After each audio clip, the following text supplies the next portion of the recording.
Welcome to Meet the Artists. I'm your host, James Gainey. Today we're talking with a local artist as well as business owner of Necessary Magic, Aube. I'm going to let Annie introduce herself. And Annie, thank you for allowing us in your space to get to know you as an artist and a business owner. Thank you. Thank you for having me, or Excellent. I guess coming here.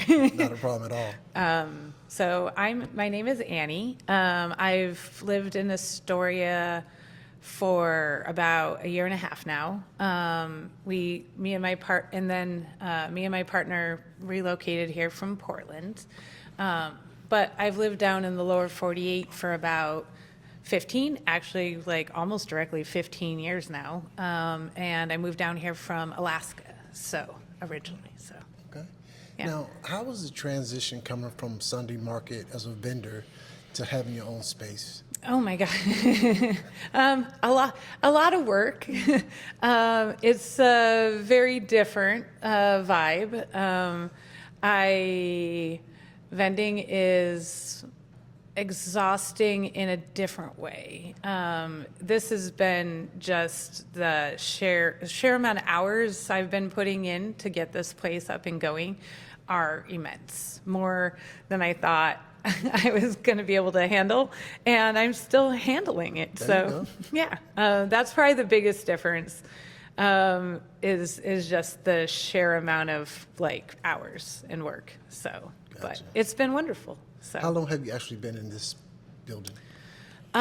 We opened our doors October 15th. We got keys on October 1st, and so what is that? That is 3 months now. So it's flown by. Wow.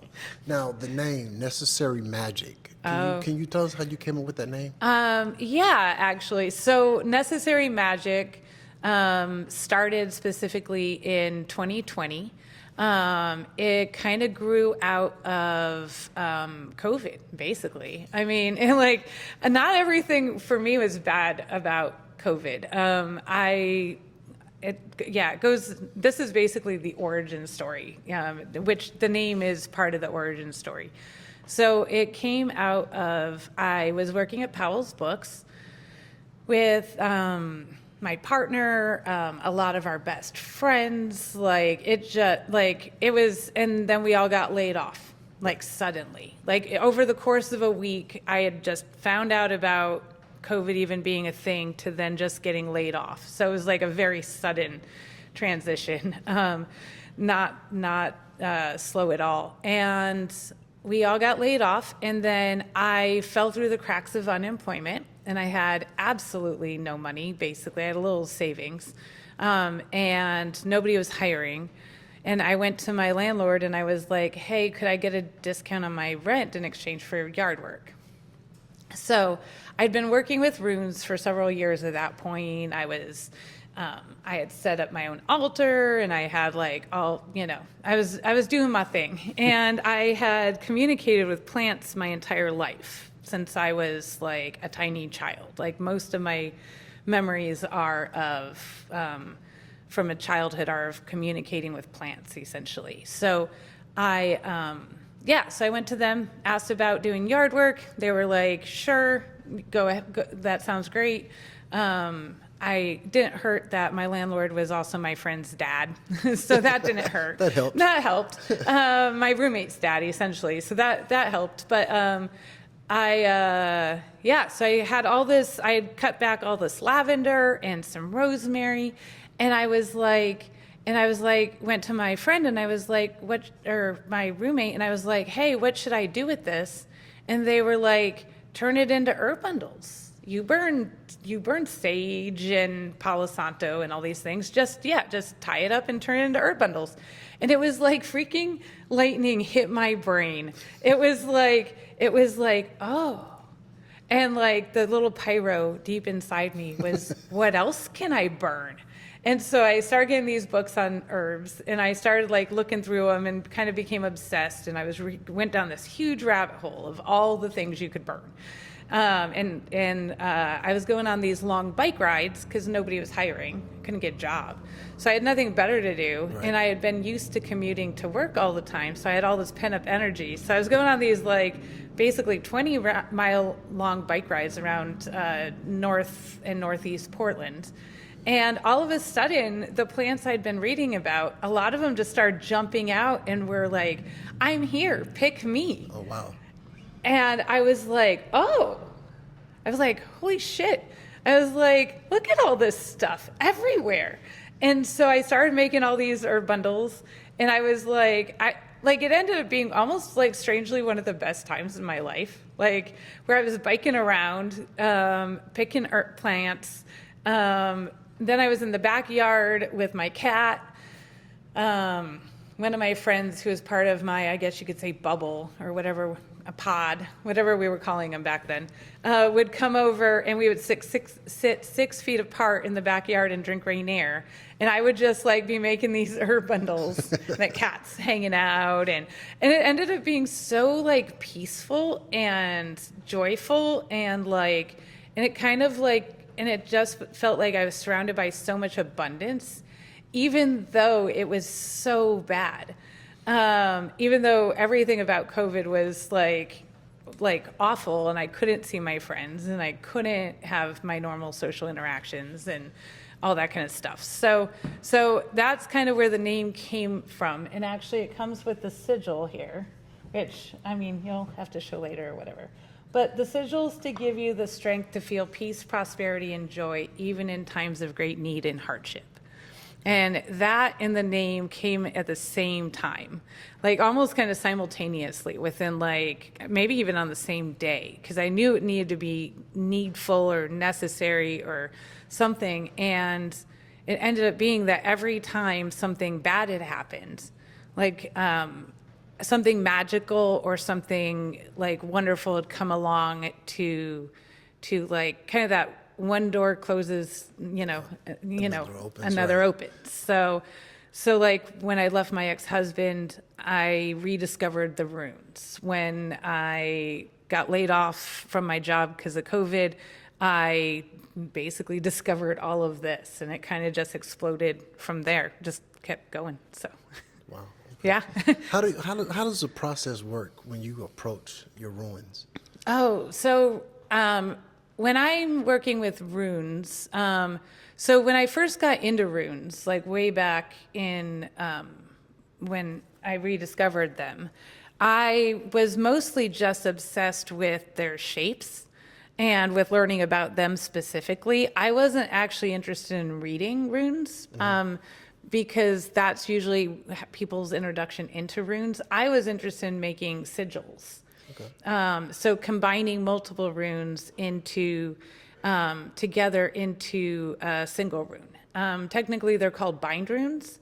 I don't like the word bind because I feel like binding is something you do to something else versus like I think of it as working with them versus binding them. I'm working together with them to create a new thing.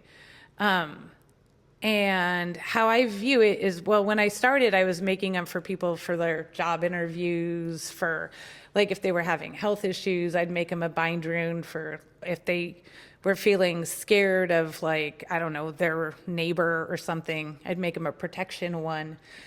And so I'd make them for people almost to like carry on them as like little talismans. So like, and I'd make them specifically for the person. So I had a friend who like was having a hard time getting the job he wanted. And so I made him a little thing to like try to open up his voice and be more, talk about how cool he was and why he deserved the job and to kind of give him more, self-esteem boost and so he could touch it and start thinking about that while he was touching it. How much time is utilized with the person that you're actually making one for? Do you have to have some one-on-one time with that person to get a feel for them and their personality, or? If it's for a stranger, I mean, if it's for a friend or somebody that I know pretty well. So the only time I don't usually make them for strangers. I do. So how I do is I like usually pick, when I'm making one, I'll pick something like 5 to 8 initially runes. And then I will kind of start just like playing with them. I think of it as a puzzle. And for me, it needs to lock. There's like almost where it like clicks. Like it clicks and it feels like it opens. Okay. And it's hard to describe. And actually it's great. I'm not in art school anymore, so I don't have to show my process Exactly. or explain my Show decision. your work. Exactly. I don't have to explain my decision making anymore. I just get to make decisions. There you go. It's amazing. The worst thing about art school is having to explain your decisions and your decision making process. I don't have to do that anymore. It's amazing. There It's you wonderful. go. Now, you also make candles. I do. And what does that process entail? So the candle making is so funny because it started a little later. So the herb bundles were first, or that was like what I first started, and that the candles didn't come till like a little bit later. I've always wanted to make beeswax candles, like probably my entire life. Or at least since like I was a little one.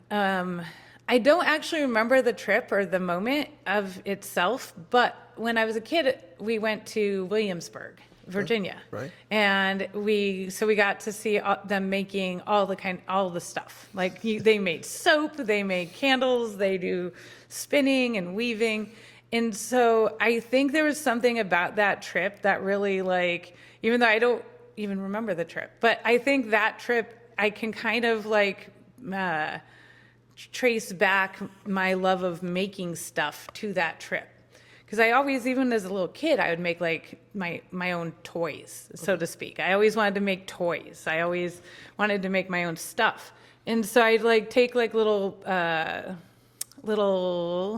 magazine cutouts, back them with cardboard, and then I'd like move them around with my other toys as though they were like a little character in and of their own right. So I would do that kind of stuff when I was a kid, and I always loved making stuff, even as a child. And I think actually watching people make soap and candles and weave their own cloth, I can't even imagine. Like my little brain was probably like, "What?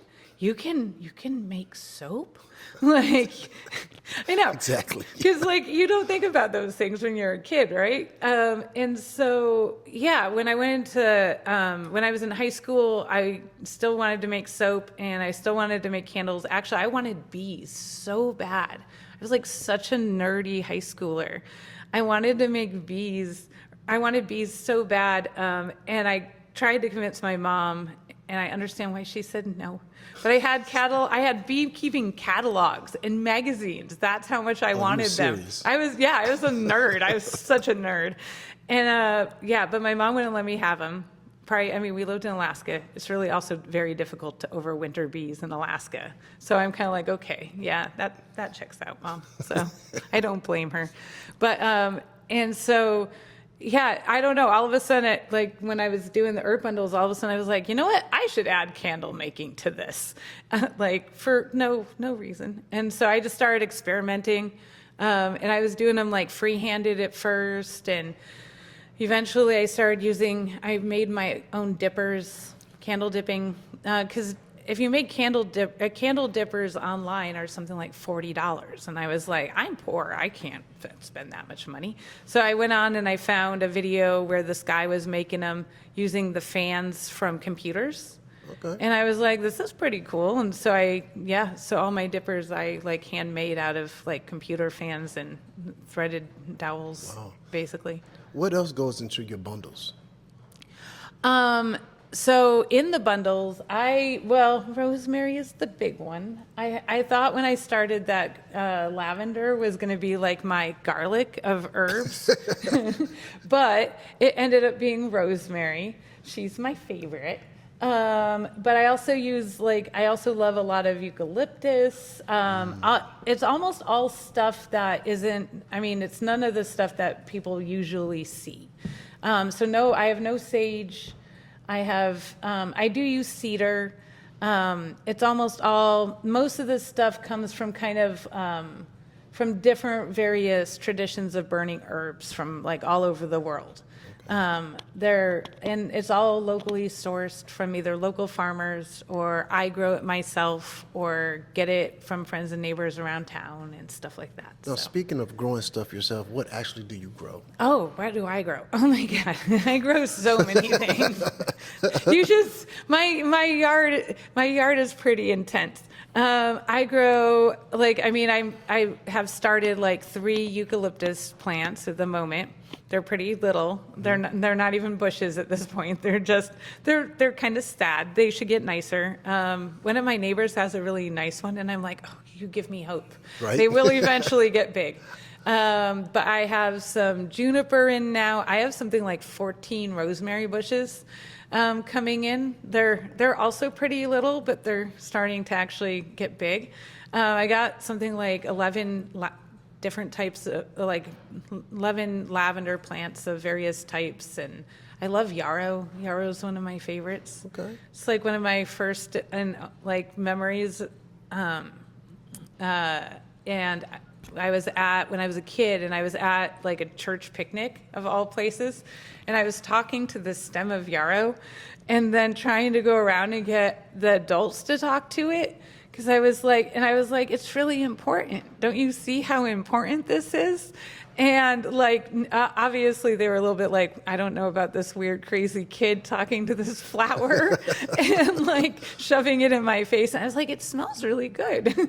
And I probably was like, I don't know, 3 maybe when this memory. So you had a calling early on. Yeah, I think it's been my entire life like that. I come in, and even houseplants, and I'm not as versed in houseplants at the moment, even though it's happening really quickly, getting readjusted to houseplant. But I'll just come in, I'll just start touching them. Yeah, I have a hard time not touching them, and just That's understandable. yeah, That's hanging out understandable. with the plants. What are some of the pieces that you have on this table behind us here? Well, some of the stuff, the herb bundles are mine. This is my work, my burn runes and things. But then we also do, so in the shop, a lot of what I carry in the shop is all locally made work by various artists. I don't think the furthest away person I have is from Lebanon, Oregon. Okay. So over down by Corvallis. She makes the most amazing necklaces. But yeah, so we have a lot of different stuff. This is from Odd Fox and Fern. She's in Portland. And then we also have, right now, we have a lot of Sea Gypsies work because their shop is closed for repairs. And so we have some of Sea Gypsies stuff. I have Brandy, who's Moonberry illustrations. I have some of her prints. So yeah, almost everything I have is all from local artists. We do very little resale. Now, speaking of local artists, this space here is geared towards helping local artists. Can you explain to the viewers how that works? For which? Oh, the lockers? Yeah, the and everything? lockers. Yeah, so we have, I have 4 lockers upstairs, and actually we got a 5th person, so I opened up a cupboard space upstairs. So basically, the entire idea with the lockers is that basically people can rent them out monthly. We do monthly rent, and it's $100 a month. You have access to the space basically whenever our doors are open. If an artist can show insurance, then we can also give them a key so they have more access if they would like. But yeah, we rent out the lockers, and then eventually we have one person down here who's on this shelf over here. Okay. That they're not going to be able to see. Well, I'll show you that. Yeah. But her name, Maddie from What Lies Beneath, she gets to keep all the money from her sales. She has her Venmo code over there, so people can just Venmo, and then all they have to do is I have to just see it, and then they can take the piece. Oh, wow. So anybody who has a locker with us basically can show their work in the shop and keep all the proceeds from it. So, and they also get access to the basement, the basement is very large. And so if they have extra stuff, so like old art or stuff they need to store, they can store it down in the basement. And then, yeah, they get to use the space upstairs, as long as there's not an event going on upstairs. Can you show us that space? Yeah, upstairs? Yeah. Oh, absolutely. All right, let's go take a look at that now. So it's a little bit of a mess right now, but this is the art, or I call it the classroom space. I got the lockers right here. They're all rented out, and then somebody got a cabinet. This place is always probably going to be a little messy, but we have I have lights so that people can and me can take pictures of their work and their products. I have, those are going to be drying stations under there once I get that all cleaned out. But yeah, and we have a thing, and then these are amazing. So these fold up and down, so you can kind of have like some counter space to work at. Oh, wow. If people want, they can also work out in the loft space as well if it gets busy in here. Did you make those? Me and David Fondren. Oh, David. So me and David Fondren made those. So yeah, he helped me out like big time on that. And then we have these tension wires so that we can close off all of the outside stuff. And so we'll do like full moon circle up here, new moon circle. But yeah, so it's just kind of like a nice, and then people can set up, I have a lot of folding tables, so people are allowed to use those to set up and work if they want. But yeah, I think it's pretty cool. And yeah, we have a lot of storage areas. We're going to have like, one of the goals is to also slowly build like a tool library of sorts, so that people can, have that to work with. I have my sewing machine, but yeah, and David's brought in a couple pieces of equipment. So the whole decor on the ceiling, how Yeah. did that come about? So this was inspired by what my college dorm room ceiling looked like. Actually, I don't even think any of these I had on my college dorm room ceiling. Maybe this one. This one might be that old. But yeah, it's basically like, and I'm still filling them in. It's not totally done yet. It'll be totally covered in the end. But yeah, it was just like, I knew I wanted it to be less echoey in here. Because it was really echoey. This place echoed so bad. Now it doesn't anymore. And part of it is those. Plus, I just wanted it to look cool and not boring.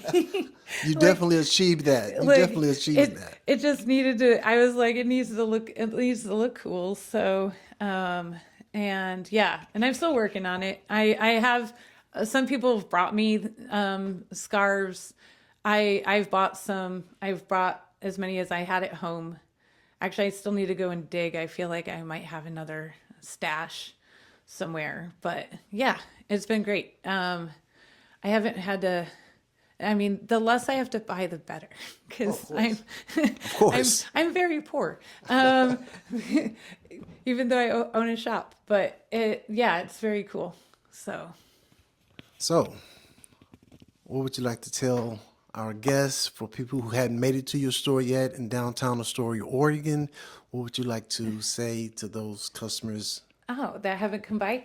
I don't know. Come and hang out. Like, I don't know. I mean, if you're into witchy stuff, or like, I'm even hoping to have some art classes and things. But, yeah, I mean, I never feel anybody should ever feel any pressure to buy anything, but we have a lot of classes and a lot of really cool events. So if people want to come and hang out, and we have, like I said, full moon circle, we have a tarot study group. I'm doing rune meetup tonight, which is basically like, we're just going to nerd out about Anzus, which is the fourth rune.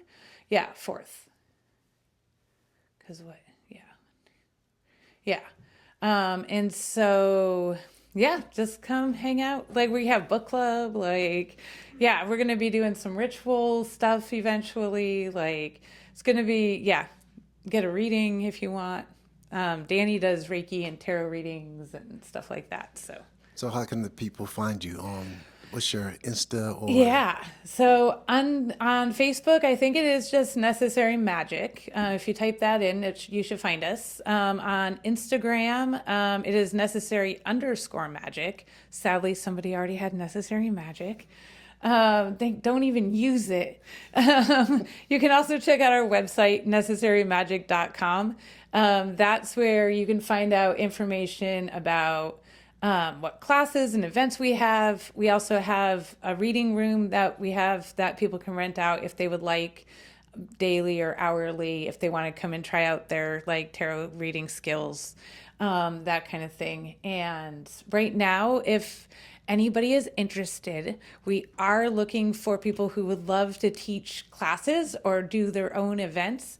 We are looking for basically anything, kind of like trying to side with like art and witchy stuff. But if you have like a really cool idea for something to share with the community, yeah, definitely. Like, I'm all about it. So, if you want to start like a witchy romance book club, like, we could be the place to host it. So we're down to basically host almost anything at the moment: meetings, nonprofit stuff, whatever you need. So we're here. We kind of are approaching this. I think me and Danny, my business partner, are very much on the same page in approaching this as like being like a service to our community. So that we're here to like do whatever we can to help you all. So, Well, Ms. Annie, I thoroughly appreciate you letting us come in and take a look around your space here. Again, I want to thank you for taking the time to have a conversation with me. yeah, thank you for doing this. Yes, ma'am.